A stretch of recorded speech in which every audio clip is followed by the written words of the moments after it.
Hello, how you guys doing? James here. I'm gonna talk for about a minute, and video gonna be kind of long. This is a topic I saw something earlier, and it really disturbed something that's disturbing in the Hebraic community. And right now we have people out there in the society is trying to expose. And one of the content creators, I really admire his work when he does. I'm not gonna call him, but I'm not gonna call the man's name, but he really reveals some truth. However, sometimes revealing so much truth without seeking constellation from the Most High God, it is you can turn people away. Even though you're revealing the truth, you have to do it in wisdom. But before I get to his video, I'm going to show you part of a video with Phil, and I'm going to tell you, I'll go to his video, then I'm going to the video. So this video is going to be it's going to be like an hour long, 1 hour long, but it explained that we have to be very careful because the last thing if you're a person who's a Hebraic brother or Christian, you don't want to turn people away from the faith. And so I just want to start with this video, explain about the boule, and I'll go from there. Many people have asked me to talk about the origins of the boule. Why would you use the term boule, black boule? Why y'all saying that? And why a lot of y'all who's making content is against them. Who are they? How did they get started? Why are they a problem to the black community? So let's talk about the black boule and why they have been a problem. We're going to go through some things. So the black boule itself, we put this up on the screen here, it was started in 1904. Now the first black Greek secret society was formed in Philadelphia by Dr. Henry Minton and his 5 colleagues. Okay, now you see them on the screen. The boule is an acronym for Sigma Pi Phi, and it was formed to bring together a select group of educated black men and women fashioned after Yale's Skull and Bones. Right now, the Skull and Bones is another secret society. Many of you know about that. Now, the boule historically takes pride in providing leadership and service to black Americans during the Great Depression, World War I and II, and the Civil Rights Movement. So, many people say, what could the boule offer America's blacks in the 21st century? So, joining the exclusive secret society offered advancement and perks to the select blacks in return for loyalty to its objectives. Now, they believe in the talented 10th. Now, any of you know about the talented 10th? That belief is the best and brightest of black America, which is 10%, should be running to 90%. It's a very elitist mindset. It's wrong. Just because you went to a school don't mean you're smart, because in this day and time, a master's degree don't guarantee you a job. You got a lot of debt, and if you're not smart with the right degree, you're gonna have a piece of paper, debt, and still gonna be broke, right? But it's just a process. So they say, while the majority of ordinary blacks were disenfranchised, the boule members, they were doing good. This is historically, okay? Understand that. Boule members live a good life in America. They benefit off the system of racism and white supremacy. And they benefit off of your oppression and my oppression. They benefit from that. Understand? All these ones, Jack and Jill and the Lynx, and all these little societies like that, they all tied in. Understand that. Notice that all the ones, they all know each other. They hang with each other. They don't like other black people. And see, the problem that the boule have with people like us and Tariq and Yvette and Tone and Jason Black and Professor Black Truth and anybody else that's speaking out right now against this is that we're not part of the boule. We're not part of their class, and they look at us as a threat to destroy them, because right now they don't really have much use anymore, because with the talented 10th mentality, it says you must control the 90%, and they lost control of the 90%. This is why you have Roland Martin, and I gotta mention him because he is a boule member. He told me out his own mouth on Twitter that he's part of the boule. That's why you see him wearing all this African garb all the time. He's trying to convince you he's black, but we're gonna get to that part later, why they do that, okay? So they said that the archons, which is the male boule members, and their wives, with 112 chapters, make up the wealthiest group of black men and women on the planet. Now, archon means demon, but yet, that's what they want to be a part of. And they like to keep that hidden. And say, but who does the boule really serve? Well, you know it don't serve the black community. Now, it serves racism and white supremacy. And as long as the black boule member conform to the rules, the riches will be in abundance, if not come down the hatchet. And they state that blackmail is also part of the deal. Now, the Masonic Secret Society has a pyramid style like all the rest. You know about the Masons in that situation. They say the lower ranks are kept from knowing what the upper ranks know. Now, the early 20th century was a period of Reconstruction. We put this up on the screen, and you can see this is the boule members, right? But I want you to notice on the screen you have two white people, and they're supposed to be part of the black boule. That's intentional while they're on there. Now, Marcus Garvey, the great Marcus Garvey, the greatest of all time, the father of modern and past Pan-Africanism, he laid down the blueprint, okay? So he had his Back to Africa movement, and it was in full swing. And Garvey represented genuine black leadership. In other words, Marcus Garvey represented that 90%. He represented the streets. He represented the grassroots. Now, W.E.B. Du Bois, the founding member of the New York chapter of the boule, he stated that the boule was created to keep the black professional away from Marcus Garvey. See, understand, any person that's trying to take black people out of racism, white supremacy, and the freedom, that is a threat to the black boule. Understand that. The Joy Reids, and I'm not saying she's in the black boule, but usually when you see the professionals, they clicked in somewhere with it, right? Now, they say the remaking of the house Negro was necessary to institute a group of blacks who had a vested interest in protecting the elite white system. And they say shortly after founding of the boule was also Marcus Garvey's time of Back to Africa movement, when it reached 1 million plus people without television or radio. Do you understand how significant and how popular Marcus Garvey was at that time period? He had no TV, no radio, and yet he was popular. He had no Twitter, no Facebook, no Instagram, no YouTube, no nothing, no messenger, anything, and yet he was that popular. Now, Du Bois emphasized, according to Steve Coakley, the importance to steal the black professional away from Garvey, because an Afrocentric organization that articulated and captured the black professional would give white people no safe haven in the black community. So the boule, the remaking of the house Negro, was necessary to build up a group of Negroes who had an investment in protecting the white system, and produced by whites having stole this land. This is post-Reconstruction. Now, taking away the articulate Negro, now designed to replace them with organized institutions to keep them away from self-improvement. So we find in the same period as the founding of the boule, the founding of the 4 male Alpha Phi Alpha, Kappa Alpha Psi, Omega Psi Phi, and Phi Beta Sigma, and the 4 female Alpha Kappa Alpha, Delta Sigma Theta, Zeta, Phi Beta, and Sigma Gamma Rho, college-based fraternities and sororities. We also find them at the NAACP and Urban League. Now, I know some people on this page may be part of that organization. And you may say, man, I'm not no boule. I just joined the fraternity. I'm not part of any of that. You may not be part of the boule. You may not be. Not to say that you are, but I'm telling you what was created, why it was created, and why all these fraternities have ties to the boule. Not to say that you are. You may be in it.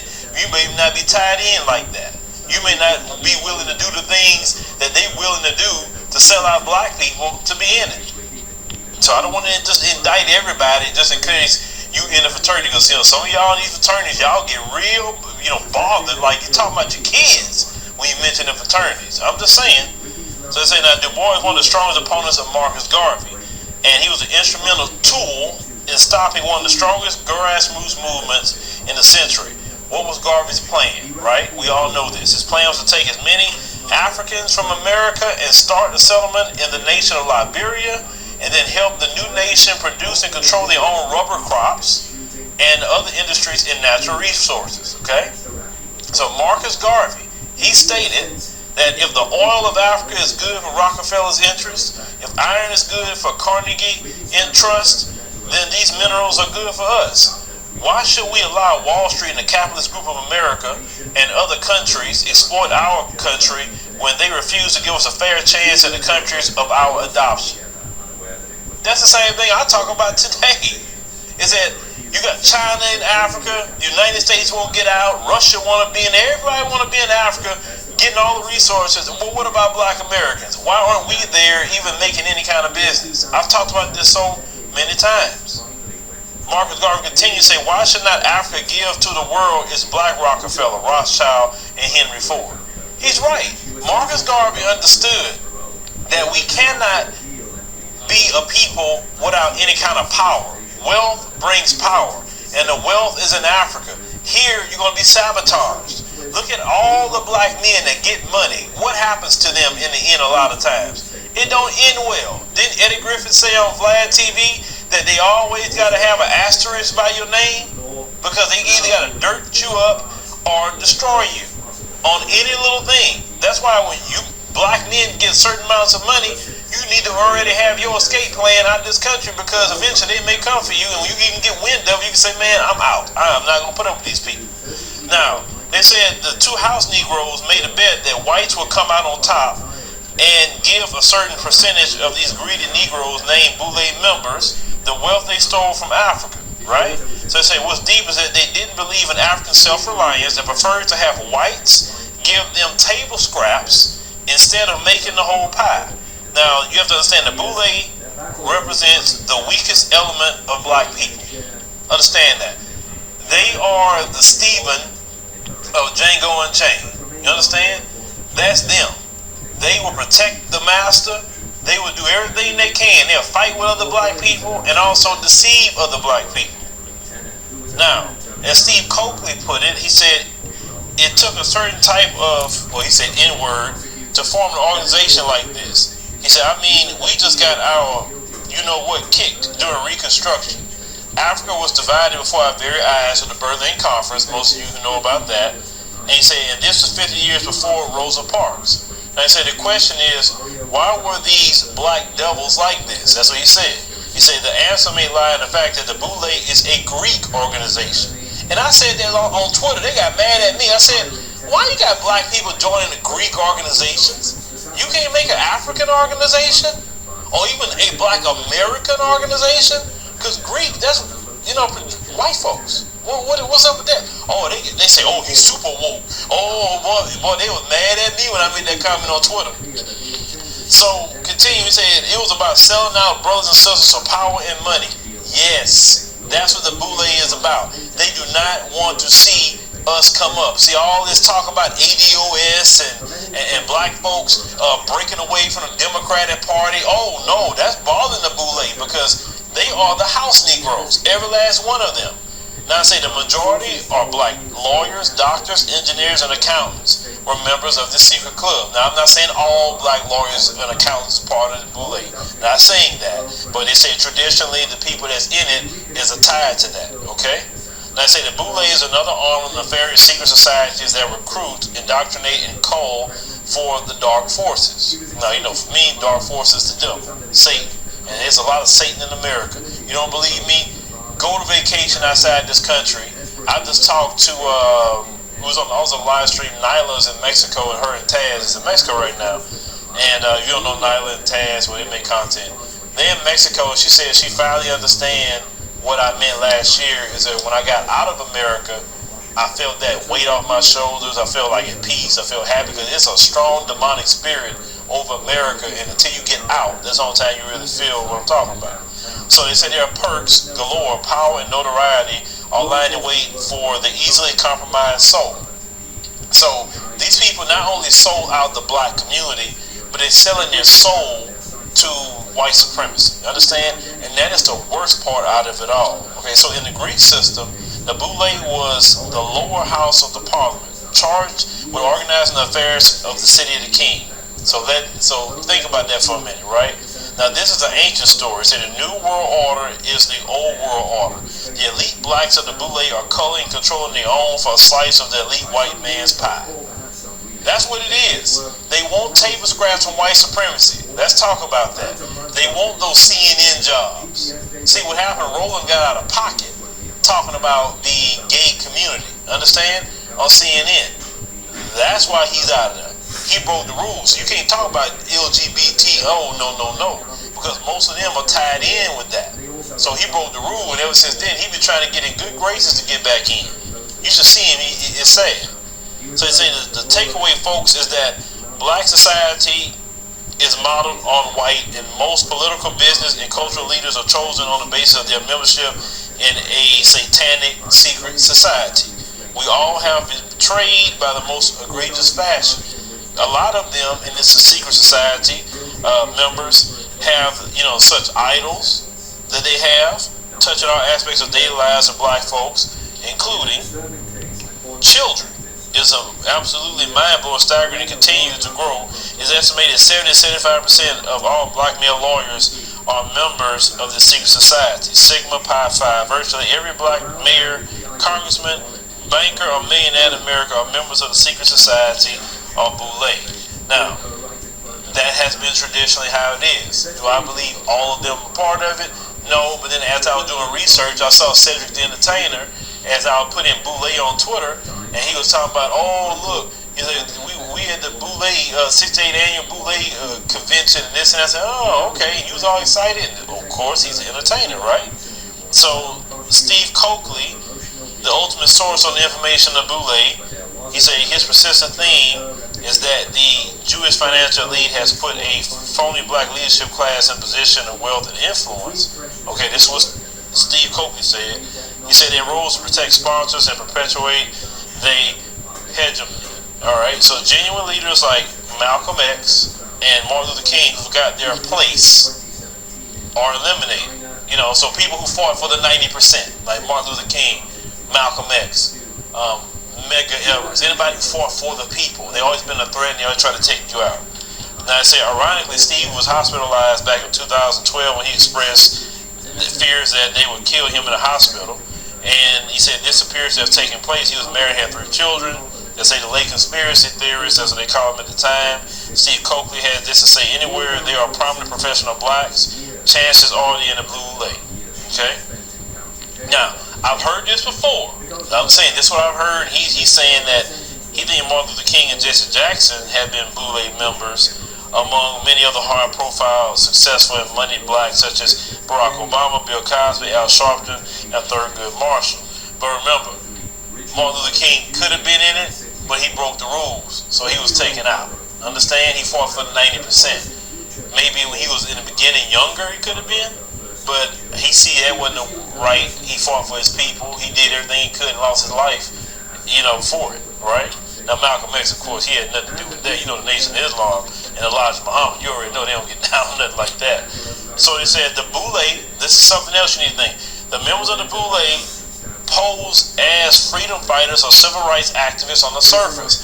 Hence, I keep bringing up Roland because he promotes himself like that. He says he's fighting for the people, he's standing up, he talks about racism, etc., right? But at the end of the day, Roland don't be talking about anything that affect them folks. He's not going to offend them, anything. Look at Roland's YouTube channel. Let's mention that. He don't get views. He don't get super chats. Yet Roland leaves TV One and gets a whole nice studio set up. Trust me, I know the cost of that. So where the money come from? Out of thin air? Roland not a millionaire like that. He hasn't been on network TV in a long time. Now, network TV can pay you good money if you like the Don Lemons or, who else? Anderson Cooper's or Rachel Maddow's, or the main host, Laura Ingraham on Fox. They're making money. Okay, I'm gonna stop it right there. But I just want to give you the idea of what it's about. But the same guy about to show you this video, he tried to expose him, but he has nothing to do with nothing we call Freemasonry or secret society. He has nothing to do with it. But just because, and I'm explaining another video. In America, they call it the Scottish Rite, which I think is a blight on all Scotsmen, ATM. Okay? Now, with a good memory and a very fat checkbook, in America you can get all the way up to just about the top in 2 weekends if you can remember all the rituals that you go through. In New Zealand, they go through 1, 2, 3, they'll go to Holy Royal Arch, then they'll go to 18, then they'll go to 30. Okay? Do you realise that you actually have to break 5 of the 10 commandments in order to become a Master Mason? Why would that be acceptable to any Christian, let alone a leader? See, this is my point. We wink at it. It creates the cause that gives the legal right for a curse to be reflected in a family line or even in a church line. So, the ultimate God revealed is not the God of Abraham, Isaac, Jacob, or even Ishmael. It's the alternative, and it's revealed in the 33rd or the top degree. So, this is another idol that is coming down. They've now been made, they've lost their charity status in this land. And when people want to look into groups like Freemasonry, more heat than light is usually generated, if you've ever had that conversation. Freemasons do not want other people looking into their organisation. They claim they are not a secret society, but a society with secrets. And there's an old statement that if it grows wool like a sheep, and if it hangs around other sheep, and it goes bah, then it's probably a sheep. So if it's so good, why the secrets? If it's bad, no wonder the secrecy. Because Jesus said, I spoke openly and I said nothing in secret. They may have something like this obelisk. That's a standard Freemason symbol over their gravestone. I remember being driven through a place in Ontario in Canada once, and we passed a whole cluster of these in a little cemetery as we went down the road, and my friend said, look at in here and we're sending. So what does it actually say when we sit here and we're sending black kids to school to get an education, and parents are bringing them home in coffins? I don't care what anybody says, whether you're in a fraternity, sorority, or the band. Hazing is absolutely ridiculous. Look, I'm a life member of Alpha Phi Alpha, and when I pledged at Texas A&M, I made it perfectly clear that nobody was going to hit me because of some letters. When I was at Jack Yates High School in Houston, I was in the band my freshman year, and they tried the hazing stuff there as well. How in the world can we sit here and talk about education, and yet for some reason, folks are getting beaten? About brotherhood and philanthropy. It should be about violence and fear. 3 college students involved in Greek life called for change, and they don't want anyone to go through what they went through. ABC 2 News' Don Harrison talked with them today in Annapolis. 3 students had calmly testified in front of the House Judiciary to support an anti-hazing bill, but when they pledged in college, they say it was anything but calm. Hazing started on speed with canes, paddles, anger. We were paddled, we were beaten, we were kicked, we were punched. And we were punched, kicked, slapped. My nose began to bleed at one point. They went to 3 different universities, but all had similar experiences. broke us down mentally, broke us down physically. It belittled us, it damaged us. Kevin Hayes says this happened when he pledged for Alpha Phi Alpha fraternity at Bowie State. He now has a multi-million-dollar lawsuit against the fraternity. Hayes is here to testify with other students to support a bill that would increase the penalty in Maryland for hazing from $500 to $5,000. I was in the hospital for 5 days. Johnny Powell pledged Kappa Alpha Psi at Stevenson University, and he says the damage to him was more than mental, and he says he has the pictures to prove it. You know, I had black and blue bruises, you know, like really bad, and internal bleeding. The new bill would keep the incarceration penalty for hazing at up to 6 months, but they think the increased monetary penalty will make a difference. By raising the financial penalty, it will scare them. The best way to hurt somebody is to hurt them in their wallet. Because by doing that, you're hurting their mortgage, you're hurting their tuition, you're hurting everything. This will be a start to a change. Ow! I'm cooking the coconut mushroom. Many of them are Liar.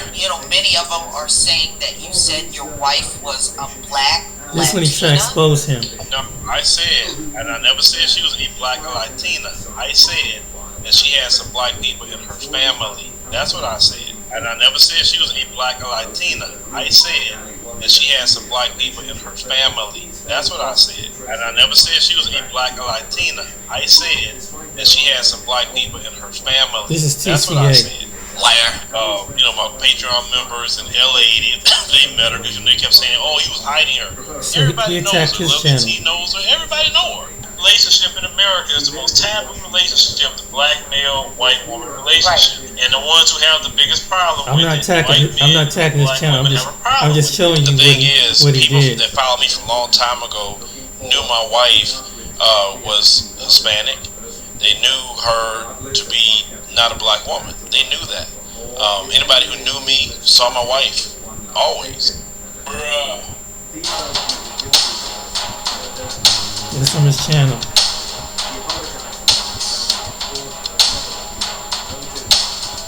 I'm just showing you segments of what he did. Then I'm gonna show you the end about what all of this secret society is about. Let me show you a small segment of this. You try to expose him. I don't know why, cause what? I don't know why you try to expose this guy.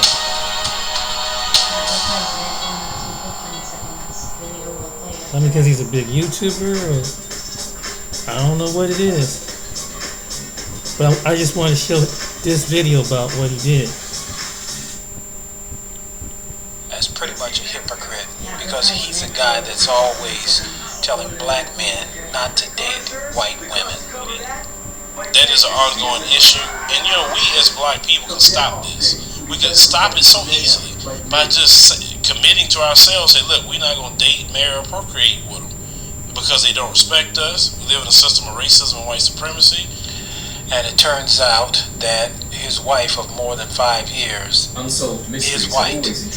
I mean, he does a lot of explaining about that, calls her Native American and all these other stuff, but basically she's white. If you look at her, she's white.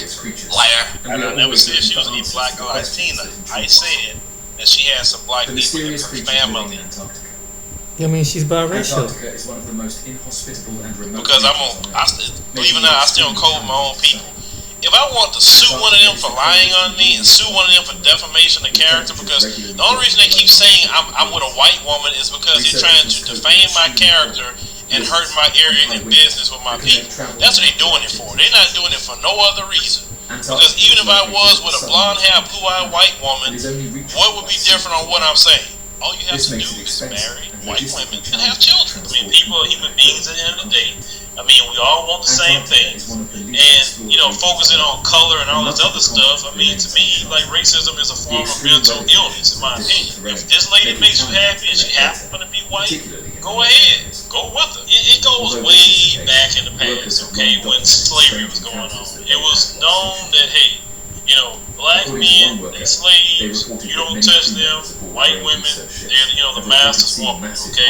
Right. We all know that it happened. And it did happen. They had to sneak around and do it. Sure. Okay? And a lot of people lost their lives behind it. So that relationship in America is the most taboo relationship, the black male, white woman relationship. And the ones who have the biggest problem with it, white men and black women, have a problem with that.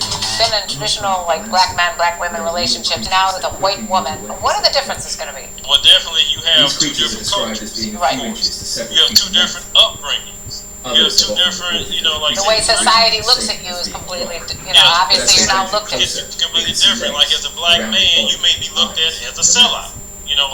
Why sell out? Why would he be selling out? Because the stigma is this: a black man only get with a white woman as a trophy piece, or when he's successful. When he's broke and don't have nothing, a white woman won't give him no type of attention. Which we know that's not true. No, I know from personal experience it's not true. I know. White men actually date more interracially than anybody. Okay. But white women don't go up to them and say, "What are you doing?" Right, that's what I'm saying. I don't think that it doesn't seem. They don't do that. It's not the same thing. No, it's not. It's just like when it comes to black men, if you see a black woman dating a man of a different race, you don't go up to them like, you know what I'm saying? We don't sell out, or we looking at the guy all funny. But for the most part, black men don't really care about all that. They just trying to do them, whatever that may be. Bruh.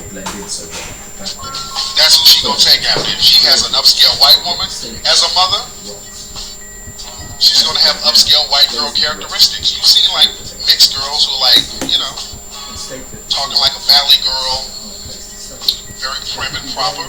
Those are cool to get with. Spent approximately 15 minutes talking about how beautiful the white women were. And I want to know how he can get out of this. But then again, blacks don't hold anybody to what they say, no matter what they say and how they say it and when they say it. So, yeah, my wife is a black woman. That loud. Yeah, my wife's a black woman, but her mother is white. 700 feet beneath the glacial surface of the ice at its shallowest region, and roughly 2,600 feet at depth. It seems he's responsible for coining the phrase "bro bed wench mentality," which is his derogatory manner of referring to black women who date white men. There's an entire hour-long YouTube video in which he discusses the topic and has repeatedly brought the term up to disparage others. He even has an episode titled "A Reformed Bed Wench Calls Up to Read the Sheet." If I lost me, I wouldn't be doing to get up and leave on my own. Didn't nobody have to convince me or tell me. That's just a move I made. And you know what I'm saying? I dropped his ass off back in Mississippi, went back to Florida where I was staying. But if a black man is dating a woman of a different race, and he has maybe the aura of success, then he's looked at funny and called, even from his own family, he could be called sellout and all his other stuff. Because the black man that's with this white woman, he's moving up the social ladder or something like that, because he's with a... that's what it is. I mean, because why I'm not gonna worry about what another man or woman got. I'm worried about the female I'm with. But also, I live in the real world, and as a black man, if you start charting those waters, now if you date women of color, let's say of other races, you may not have the issues that you could have possibly, and please nobody take offense, I'm a realist. If you're a black man and you start dating attractive white women, you could have problems with that due to racism. Because some of these races don't want to see a black man with a very attractive white woman. You could have problems with the police and everything else. Because you're happy with who you have, and that's the bottom line. And people are judging all the time. People are judging white men with black women, whatever it is. It's just like, why does everybody have to judge everybody? And we have to recognize it as this. All of that is stemmed out of racism. I mean, we have to call it what it is. I mean, people are human beings at the end of the day. I mean, we all want the same things. And, focusing on color and all this other stuff, I mean, to me, like, racism is a form of mental illness, in my opinion. If this lady makes you happy and she happens to be white, go ahead. Go with her. And that's how it should be. Everybody should be cool with each other. And we shouldn't be having all this sellout and all this other stuff. Now, I notice white men have very strict standards when it comes to their women. What I mean by that, they want them to work out. Yeah. Want them to keep themselves up. To the point that white women get plastic surgery. Oh, yeah. To keep themselves up. Right. Now, I noticed that when white women get around 35 and start to go older, a lot of times white men, if they aren't married already, it's hard for them. They will be rejected a lot of times. by white men. And a lot of times I know these older white women go with black men, and black men would take them wherever how they are. You know, we would accept, you know, women that even have weight or have curves. Well, I think that's more, that's, you know, I think I love that about black men. Black men don't seem to have these crazy standards of women have to be this skinny, and, you know, I think that makes women insecure. Why is that? Who the hell do these white men think they are anyway? So you know what, white women, you get to a certain age, go after a black guy. That's the answer to your problem. That's the answer. You know what? Forget about these white men. You know what? They don't appreciate you the way you are. Go after a black man. They're a lot more loving. That's the answer to the problem. So ethnicity is one thing, race is another. All week I've been hearing that my wife is a white Latina. Now, my wife is heavily offended by that because she cannot stand racism, and she definitely can't stand white supremacy, and she don't want no attachment to that. Yeah, we figured out the answer to all of life in this little episode. You're married to a Latino. Why is it that people are so angry about that? I don't really have an issue with that. I don't know who's angry. I mean, because I'm the type of person, if somebody was angry about my, you know, relationship with my wife, I'm like, get you some business. I mean, because what I got going on has nothing to do with anybody else. But neither do I come out from. Can I interrupt right here? I believe what it is that she's part Latino and probably part Native American, and some people in the Latino community is pretty light. You got some black people is about as light as his wife. You got some light-skinned people that are very fair complected in parts of the United States, and some people are very fair complected. So, you know, I'm just saying this is a possibility, but you know, he was just giving his own scenario, maybe from his own experiences and things like that. That's basically what he was saying. But I guess he's trying to show that. I guess he's trying to be a hypocrite, and you know, you can take it as you want, but no, I mean, you know, but technically, and if she's too of a race, they still try to consider a person of color according to United States standards. So technically that's what it is. She just really fair complected. But you got black people that are very fair complected, to be honest with you.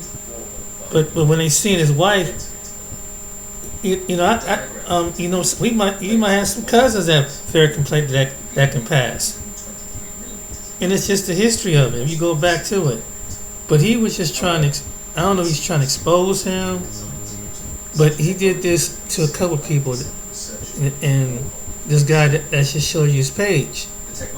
He did this, and he was showing this, and there was something earlier about talking about the hand, because certain people make hand gesture. I'm gonna take you to a video, and where this guy named Pastor Kelly explains to you what about the hand gesture. So I'm gonna take you to that video.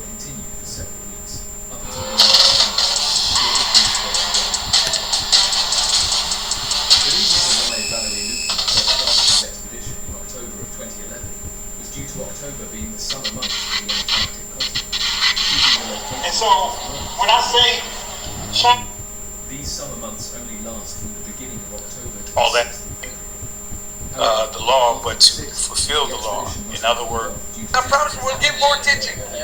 But here is my challenge to you. all right, I'm hearing some of your additions. It's like TikTok's together. God only cares about money. or tittle. In other words, just to give you a proper understanding of that, he's simply saying not a single hair, keras, right? The Greek word tittle, iota, not one hair of any of the letters. He said not to even modify or change. And so we see the entire language has been changed from the ancient letters that Moses and those guys used to now a Syriac block letter. All right, that many of those letters point to phallic worship. All right, but anyway, I was trying to see if I could find it, but I can't. We'll do that if I have enough time later. We'll do that. But let's go ahead and continue here. All right, let me bring this up here. I'm trying to get back to my main screen. And family, if I missed any super chats last night, my apologies, because I'm only using one screen. I need to, charge it to my head, not to my heart. I know I need to give me another screen to plug up here, and I will do that. I will do that. I'll try to do it tomorrow. Give me a couple of screens, additional screens to put on this my desk here. But if I miss you, my apologies, but thank you for the contributions. Thank you guys for the support of the channel over the years. In spite of the lockdown from YouTube, we still sitting over 42,000 subscribers, and that's doing very well in a 3 to 4 year period of this channel. But anyway, let's go and get into it, family. Greek letter organizations. When you get that glow, you know. Now, to recap a little bit from what we covered last night, I taught you guys that when you deal with these fraternities, or should I say deal with Freemasonry, deal with all the fraternities that stems from that, they are teaching you to worship Gomer. Let me say that again. They are teaching you to worship Gomer. Let me say it one more time. They are teaching you to worship Gomer. And for those that didn't catch the live last night, I'll just double back just on that one section, and then we'll fast forward to where we are today. So let me just show you within the source of what I am referring to. God, right? So let me show you on the screen where, again, what I am making reference to, the books. So let me show you on the screen again. Let me do this real quick. All right. So let me show you these are the sources right here. These are the sources that I'm pulling from. Okay? These are the sources that I'm pulling from to give you the definition of God, G-O-D. So let's see what it says here. All right, let's see what it says here. Let me stretch the screen out again. Okay, here we go. All right, God, G-O-D, God. And that's the screen print in the backdrop here.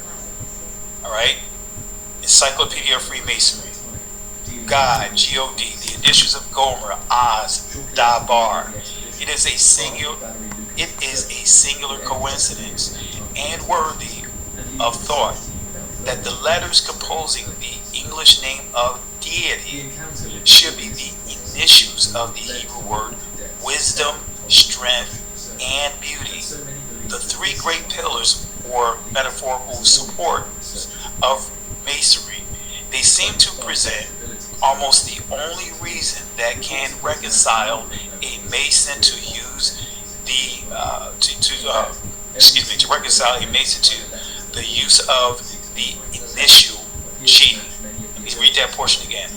The only reason that can reconcile a Mason to the use of the initial G in its conspicuous suspension in the east of the lodge in place of the delta. The incident seemed to be more than an incident. And so you see here each letter, what each word letter of that abbreviation that you see stands for, right? G-O-D, Gomer, Oz, Dabar. Right? We see here at the top is backwards, but is Dabar, should be right from right to left, and Oz or Azah, and then we see Gomer, Gamar. So we see here, just with what I pointed out to you guys, that letter G that is suspended in between the square and the compass, which is also referred to as you see it, delta. In the Hinduism is the Yani, and we'll get to that as we progress in this lesson. Freemasonry and all these Greek lettered organizations, these different fraternities are teaching and promoting the worship of Gomer. Let me say that again. They are promoting the worship of Gomer. Can't get around it. Cannot get around it. So these are the things when I was in Freemasonry and I was progressing up, and when I started going into this encyclopedia that I share with you, man, it was a complete eye opener when I saw that. And again, what you will not see is a lot of the stuff that you see floating around in the spaces of social media when it comes to all these different gestures and things along that line. You will not see that. Again, I had hoped to put a photo into my presentation. I forgot it. If I have enough time, I'll do it tonight. If not, we'll do it next time we come together. And I'll show you a photo back in the mid-90s with me and my brothers when we went through online together. It was 19 of us, and we were celebrating, right? But you will notice in that photo, you will not see us showing any signs like you see in a lot of these videos, a lot of these clips, and so forth. All right, let me see if I can maybe show the photo on the screen. You guys don't laugh. This is going back to the mid-90s. All right, we didn't have high def photos and all that other stuff. All right, so don't laugh at your boy when I bring it up here. Let me bring it up here. Now I want you guys to notice you will not see what many are promoting. Let me share my screen real quick. All right, not sure if this is going to show up good. Stretch this out. Yeah, here we go. All right, this is a photo of us celebrating after we went through overseas, Ulsan, Korea.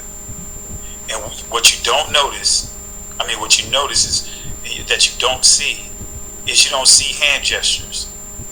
You don't see all the stuff that you hear that is being circulating in these spaces, right? Yes, in the top with the white tie, that is me, right? Didn't have my suit on, right? Next to me in the center, that's my buddy Mike J. And to the right with the black shirt on is Bebe. Up at the top, these are my friends, So, but again, we were military buddies, and I know for those that see the one that's in the middle, right? Mike J.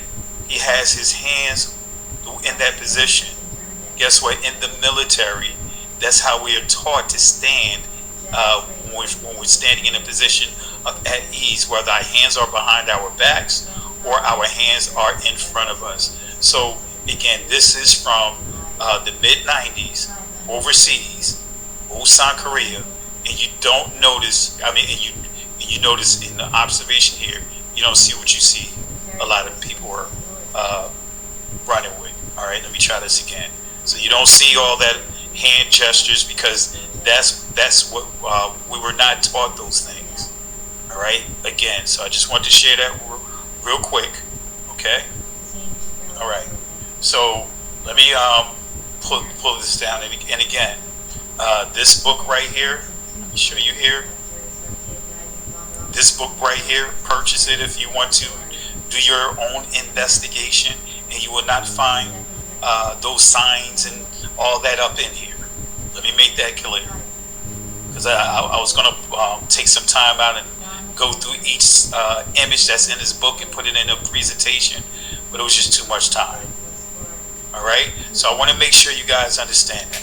All right, so again, I don't rock with this stuff, but the good thing about it is I can give you hands-on experience and tell you from first-hand experience, first-hand knowledge of exactly the ins and outs of that organization with accuracy.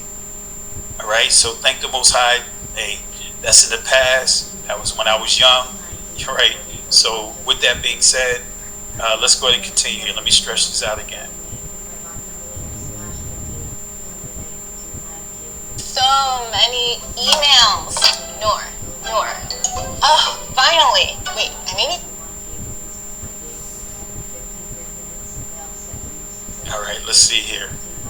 All right. So let's. So again, Freemasonry and all these other fraternities is all about worshiping Gomer. You guys know who Gomer is? He's the father of Ashkenaz and some of the other countries that have suppressed our people, right? That have placed us in this captivity that we had to endure. All right, the father of the Romans. Okay, we could go right down the list. Father of the Greeks. All right, so that's what Freemasonry is going to teach you. That's what all these fraternities and sororities is going to teach you. It's going to teach you the worship of Gomer. Okay, now let's fast forward to where we are. So that's one of the things I want to highlight, kind of like a recap. Just doing a recap, and remember, as we pointed out in this prophecy real quick, that Japheth, about the prophecy about Japheth, it says, Elohim shall enlarge Japheth, and he shall dwell in the tents of Shem, and Canaan shall be his servant. So we see identity theft being prophesied here. Okay, so again, every fraternity and every sorority promotes the worship of Gomer. You remember this yesterday? This is the original image. This is where you see the image that you see today of Mary or Miriam. They got this image from Julia Farnese, right? This is who you see in those images of Mary, or right? That's who you see. The same thing with Caesar Borgia. These are the images that you see of today. All right. So that's some of the things we covered. So let's go ahead and fast forward. All right. Let's fast forward. All right.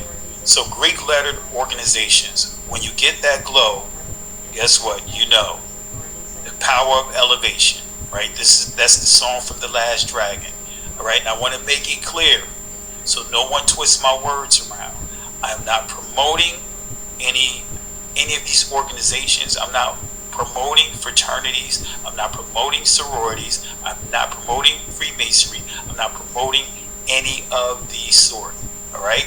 So let's go to Exodus chapter 7, verse 9 through 11. I'm going here for a reason. Okay. It says, when Pharaoh shall speak unto you, saying, show a miracle for you, then thou shalt say unto Aaron, take thy rod and cast it before Pharaoh, and it shall become a serpent. Right? Thanayan, verse 10. And Moses and Aaron went in unto Pharaoh, and they did so, as Yahweh had commanded. And Aaron cast down his rod before Pharaoh and before his servants, and it became a serpent. Verse 11. Then Pharaoh also called the wise men and the sorcerers. Now the magicians of Egypt, they also did in like manner with their enchantments. All right, let me read that again. So the Pharaoh also called the wise men and the sorcerers, Kashab Yam. Now the magicians, Ka Ratam of Egypt, they also did in like manner with their enchantments, Lahat. All right, so we see here that Moses threw his staff down, or Aaron threw the staff down under the instructions of the Most High. It turned into a serpent, and so we see that Pharaoh had his wise men, had his sorcerers, had his magicians, and they mimicked the very thing that Aaron, that the design that the Most High had given to Moses and Aaron. All right. So how did Pharaoh, right? How did Pharaoh's magicians perform this feat, that of turning their rods into snakes? How were they able to do it? Right. And understand this. Right. The Most High gave the sign to Moses and Aaron, but we see Pharaoh's magicians. That's why you see the magicians, right? We see that they are what? Working enchantments, as you saw in the previous text. the enchantments? How did they duplicate exactly what Moses and Aaron did? They used a staff. They did the same thing. Why am I saying that, family? Why am I going here? I'm going to show you this in the next few examples here. Did the magicians perform the miracle through demonic power? Absolutely. So this is where I'm getting at with hand gestures. Are hand gestures demonic? That's the question. Are hand gestures demonic? Let me say that again. Are hand gestures demonic?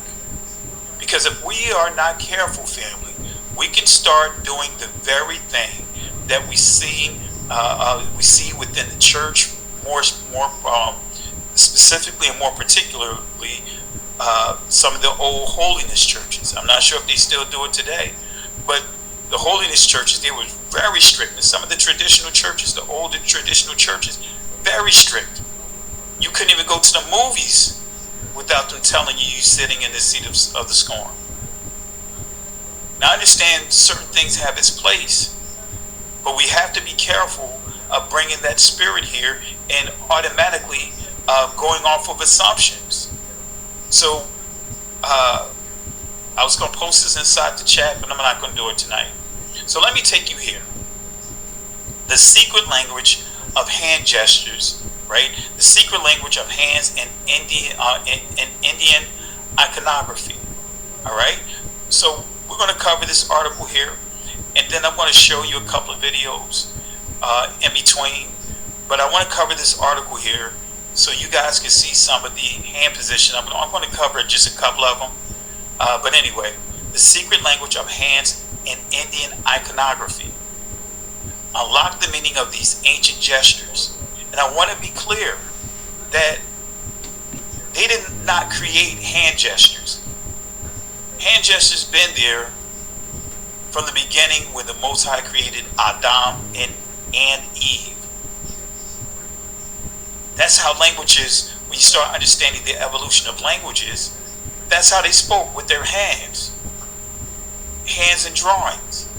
But anyway, there is no key, and I'm reading from the Smithsonian, right? And again, I want to make this clear. I am not endorsing Hinduism. I am not endorsing Buddhism. I'm just using this as an example. So there is no one key to unlocking the mysteries of India, a nation at once so traditional and so dynamic and anarchic. It goes on to say, and so arresting. But mudra, that's what we're going to focus on. Mudra, the gestural vocabulary used in imagery, dance, and yoga can help with root meanings in a verb that can signify cleansing and purification as well as satisfaction and delight. Mudra is used in Indian rhetoric to denote the expression of things by their right names. More concretely, a mudra is a seal or an emblem. As a system of hand gestures, it can sum up a god's or goddess's character, or a dance move, or a dancer's mood in a moment of concentration, symbolisms, and meanings. So, in Hinduism, many of their hand gestures can sum it up. As you see, gods or goddesses, many of their hand gestures are associated with chakras. So I want to make that clear. I'm laying it out, and follow me as I progress here. What follow are illustrations of some of the most common mudras used in Indian iconography, whether Hindu, Buddhist, or Jain. Understanding these symbols can enable a visitor to make sense of who's who in a prolific carved Hindu temple, or give an indication of the message conveyed in a brightly printed calendar hanging behind a shopkeeper's counter. The attentive visitor may even see reflection of these ancient gestures in everyday bearing of ordinary people, whether the truck driver, the waiter, or the temple priest. So what they're saying here, these hand gestures, you see them all around you. Even though these hand gestures didn't originate with these guys, but guess what? You guys have, most of you guys, if not all of you guys, have a driver's license. Now, do you remember the sign that you are to give if your blinkers, your signals are not working, your turn signals are not working? Do you guys remember the signals? I know some of you guys probably don't, but remember how they told you when your blinkers out. I got my hand up. Let me see. I use my right hand right now. So remember, they tell you put your hand out the window and hold it up, so that way you can signal to the car behind you whether you're going straight or right or left. You put your hand out the window one way. Now, is this a Masonic symbol? Is this a Masonic gesture? Is this a gesture of worship? Come on, family. Is this a gesture of worship? Is this a demonic gesture? All right? So, let's see here. All right, so that's what this is saying. Okay? So, they have a mudra called Giving Honor Mudra. And I want to bring that up for a reason. Right? This is the Giving Honor Mudra, known as the Namaskara Mudra, probably the most familiar gesture in all of India, Indian physical culture. This can be a deeply felt sign of reverence or simply a polite form of greeting. Now, tell me, what does that look like to you guys? Does that look like to you guys? What does that look like? Now, when you guys pray, most of you guys do what with your hands? Are your hands in this position when you're praying? Now, according to how many people are taking gestures and running with it, or running with them, you praying with your hands folded together, that's promoting Hinduism. That's promoting Hinduism. Again, we have to be careful. As I stated before, yesterday, if you press, let's just say, a B flat key, and you're using that B flat to worship the Father, right, it's still the B flat. But if you play that B flat in another song, whether it's hip hop, whatever, it's still the same B flat. It's all about how do you use it. These signs are all around us. And many cultures borrow from other cultures, like when I taught on the lesson yesterday when we were dealing with Malak.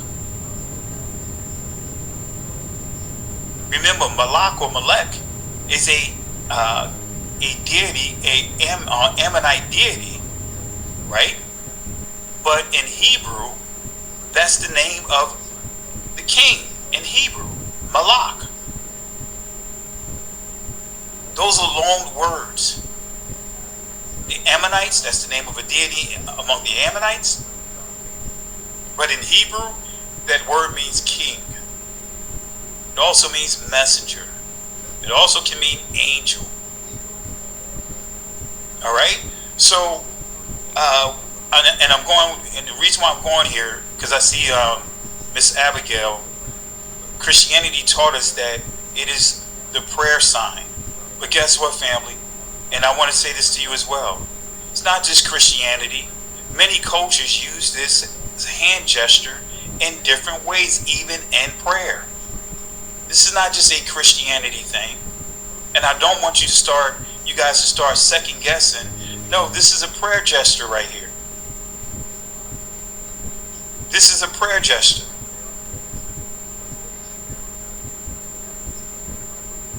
So I'm just saying, if you want to use this, are you in sin for using, are you practicing Hinduism?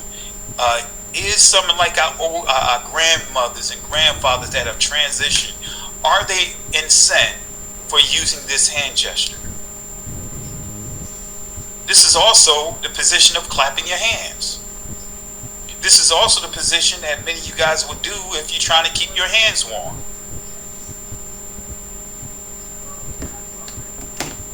So I want to make sure you guys understand. What about those that use sign language? You have Hebrew Sign Language, believe it or not.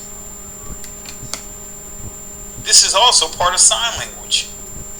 Some of these gestures. That's right, J High Style, high five. Alright, so again, how do you use these signs? Alright, so let's go ahead and give another example. So are you in sin if you bring your hands together in prayer? No, you're not in sin. So let me cover another one real quick. Let me just give you another one. Hakini Mudra. Let me say that again. Hakini Mudra. And let me pull that one up. A sacred hand gesture or seal used during yoga and meditation practice as a means of channeling the flow of vital life force energy known as prana.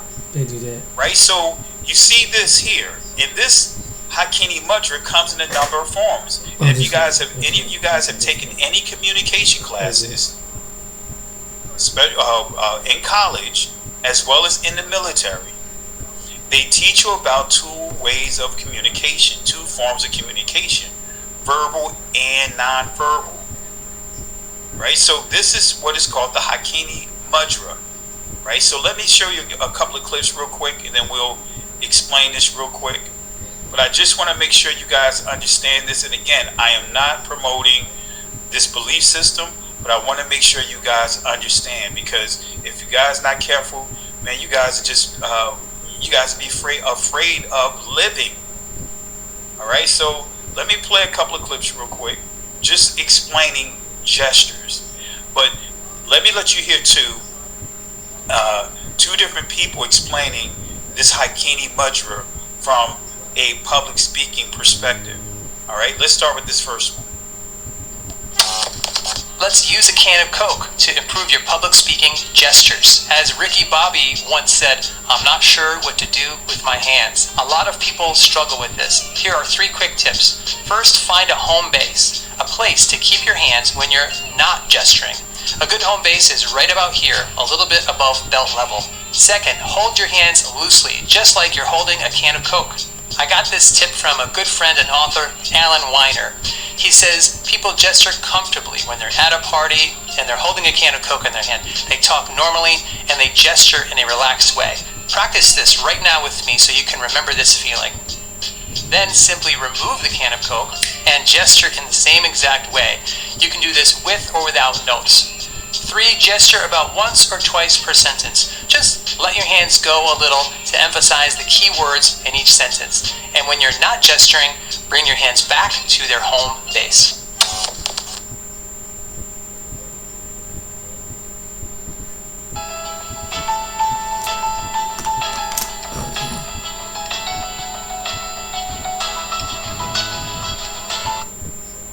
I'm going to leave it right here because his video kind of long. The reason why I played that video is because on the second video, when he was that the same guy was supposed to feel from the Afro channel, he was making a video about people doing certain hand signs that indicate that they're part of a secret society or something dealing with Satan, and so he went recklessly exposing people. You know, if someone's talking like pastors, they kind of accidentally put their finger like this. You know, some people just, so he was showing a couple people that were doing this, and that they were Hebrew brothers, and they were just some people just to figure out expression. But he was making it seem like, oh, they're doing the same thing as the one guy that was labeled named Anton the Satanist, and he would do the sign like this, but they weren't doing it. This is what Pastor Kelly was talking about. Some people just regularly do their hands something like that, and they consciously don't know that they were aware about it. But TCA, he's sitting up there trying to indicate that they're part of some cult or they doing something satanic.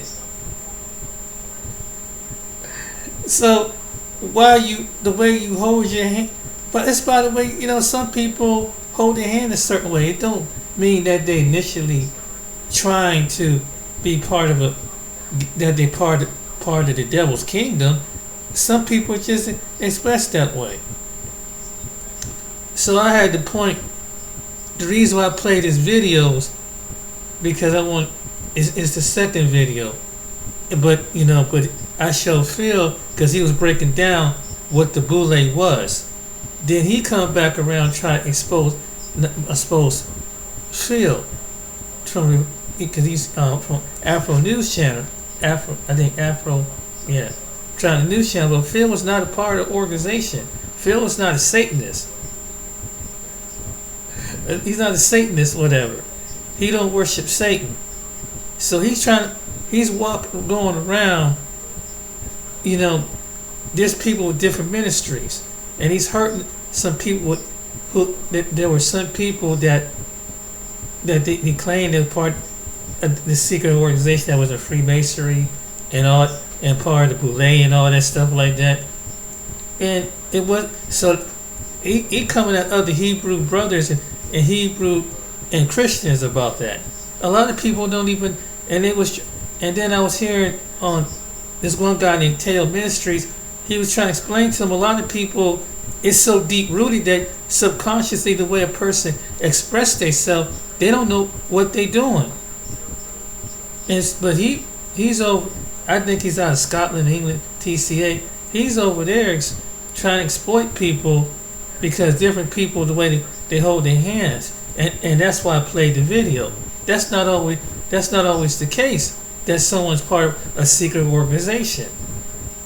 And so it's like, wow, So I was like, man, and my take on it, what TCA is doing, is that even though you exposing, it's good that, it was some good information, but